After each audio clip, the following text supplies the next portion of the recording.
Hai, bismillahirrahmanirrahim. Assalamualaikum warahmatullahi wabarakatuh. Salam sejahtera, salam kasih sayang. Bertemu lagi sekali bersama saya di dalam channel YouTube saya. Kepada anda yang belum lagi subscribe channel saya, pastikan anda subscribe, tekan loceng supaya dapat video-video terkini daripada saya. Mungkin dalam 2-3 minggu ni saya agak sibuk dan tidak buat sebarang rakaman video untuk di-upload di dalam channel saya. Tetapi hari ini saya mengambil masa sedikit untuk kita buat sharing kan kepada siapa yang menonton video saya ni. Hari ini kita nak berkongsi tentang komunikasi. Okey. Komunikasi ni kalau kata kita tengok dalam pembelajaran selalu kita sebut komunikasi efektif kan. Komunikasi efektif ni terbagi kepada dua kan. Orang selalu tengok verbal dan non-verbal. Itu adalah secara biasanya, secara umumnya. Betul? Dan hari ni kadang-kadang benda yang biasa kita dengar tu, kadang-kadang dah lama kita tak praktiskan dengan betul. Itu menyebabkan kita gagal berkomunikasi dengan baik.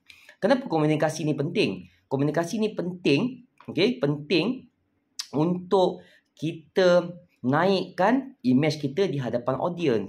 Untuk tingkatkan kita punya penampilan dan keterampilan kita, branding kita, jenama kita, perniagaan kita, organisasi kita, apa saja pun ianya melibatkan komunikasi. Komunikasi ni bukan saja kita bercakap secara verbal, tapi non-verbal. Contoh cara kita duduk, cara tangan kita, cara gerak-geri kita. Ini semua akan mempengaruhi, nampak saya cakap pun tergagap, mempengaruhi kualiti penyampaian kita kepada audiens. Hari ini kita fokuskan salah satunya kepada orang yang meniaga lah. Sebab ramai kawan-kawan kita yang ikuti channel saya adalah orang-orang yang meniaga.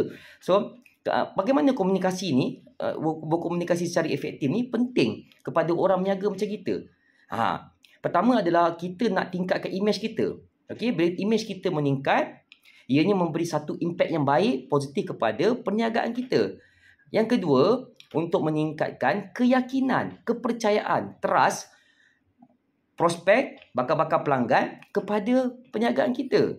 Nampak? Bila kita komunikasi dengan keyakinan, dengan baik, penampilan kita bagus, ini adalah cara untuk meningkatkan keyakinan prospek, bakal pelanggan ataupun pelanggan sedia ada untuk terus kekal setia menggunakan produk ataupun mendapatkan perkhidmatan yang kita tawarkan. Yang ketiga adalah untuk mempengaruhi.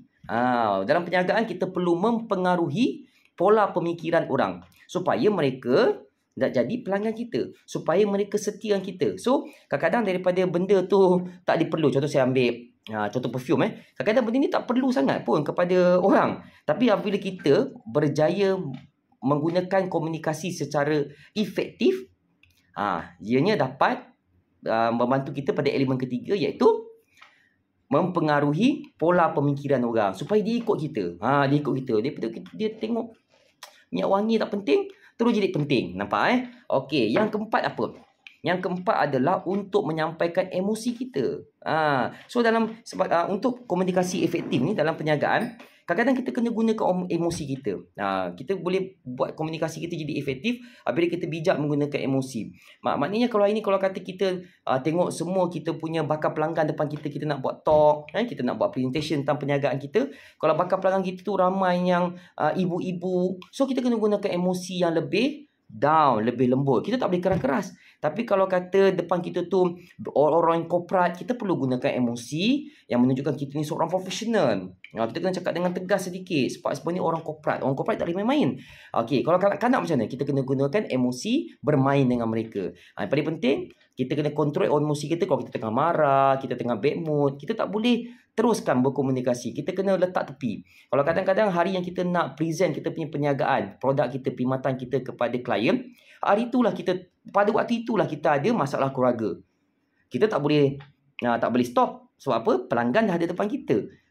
Orang nak dengar kita cakap dah ada depan kita. Kalau kita buat training, kita training provider, kita punya klien adalah audience, peserta khusus. Takkan kita nak batalkan? Tak boleh. So, kita kena cepat-cepat positifkan diri kita supaya kita tidak terbawa-bawa emosi bad mood kita ke dalam kita punya pekerjaan. So, itu yang saya nak kongsi ni. Bagaimana secara ringkasnya kita nak ulang kaji balik komunikasi efektif yang dapat membantu seorang peniaga ataupun seorang usahawan dalam menjalankan perniagaan mereka. So komunikasi ni penting. Ini orang cakap dia bolehlah petah bercakap. Tuan-tuan, kalau kita petah bercakap tetapi kita tidak ada seni untuk berkomunikasi dengan efektif, tak guna juga. Kita cakap tiada point. Kita cakap tidak ada keyakinan. Kita petah bersembang je. Tapi apa kita cakap, ianya orang dapat nilai. Kita cakap tu, dia tidak ada pengisian. Ianya kosong. So, lama-lama orang akan hilang respect kepada kita. Kita tidak akan dapat penghormatan kat situ. Expectation kita tidak akan miliki daripada masyarakat. So, yang paling penting, kita kena ada ilmu. Ilmu apa? Ilmu kita baca. Fakta-fakta kita baca. Apabila kita ada fakta, kita rajin membaca. Bila kita nak bercakap, kita boleh berdeliver dengan sangat-sangat baik. Barulah komunikasi itu jadi efektif. Tapi kalau kata kita malas membaca, kita tidak tahu fakta, kita tidak tahu apa yang berlaku di sekeliling. Apabila kita nak sampaikan sesuatu di hadapan audiens, di hadapan bakal pelanggan kita, di hadapan pelanggan kita tidak mampu menyampaikan dengan penuh keyakinan, dengan seni komunikasi yang baik. Kenapa? Otak kita akan berfikir. Otak kita try berfikir untuk apa yang nak dicakapkan. Contoh macam saya nak buat video ni. Saya study dulu. Saya study dulu, baca dulu yang lama-lama main otak.